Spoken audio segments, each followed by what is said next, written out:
মার্চে 19/9/2013 থেকে ছেলে আমার বাজারে গেছে। বাজারে যাওয়ার পর ওখান থেকে ডাকিয়ে আনছে, ডাকিয়ে আনিয়া ওই 19 তারিখ রাত্রি নাকি মারছে, তারা শিকার বলছে। মারার পর ওই পরের দিন 20 তারিখ আমার কাছে মুক্তিপণ সকাল 9টার দিকে 3 লাখ টাকা মুক্তিপণ চাইছে। যাওয়ার পর বলছে যে আপনার ছেলে পুরোকাটা আসেন, সে জায়গায় ওই আপনার ছেলেকে আমরা দেবো 3 লাখ টাকা দিলে। তারপর ওই জায়গায় যাওয়ার পর তারা আর বাইরে যায় না। পরে আমি 22 থেকে মামলা করছি থানায়। 22 থেকে মামলা করছি। মামলা করার পর তারা প্রযুক্তির মাধ্যমে তারা আসামিকে ধরছে, 6 জন ধরছিল।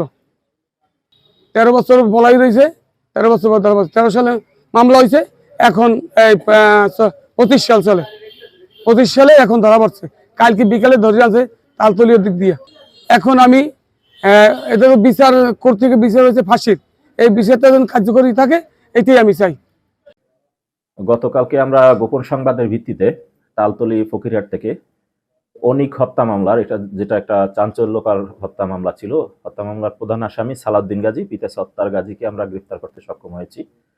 অনিক হত্যা মামলাটি 13 সালে সংঘটিত হয়েছিল।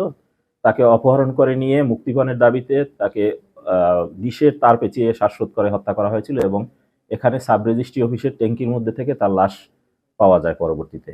এই মামলায় বিজ্ঞ আদালত 3 জনকে সাজা প্রদান করেন এবং প্রধান যে আসামি সালাউদ্দিন গাজী তাকে মৃত্যুদণ্ড প্রদান করেন। সে এই মামলা হওয়ার পর থেকে এবং রায় হওয়ার পর থেকে প্রায় 9 বছর ভারতে পলাতক ছিল এবং আমরা গোপন সংবাদের ভিত্তিতে তাকে গতকালকে রাত 9টায় গ্রেফতার করতে সক্ষম হয়েছি। আজকে আমরা তাকে বিজ্ঞ আদালতে প্রেরণ করব।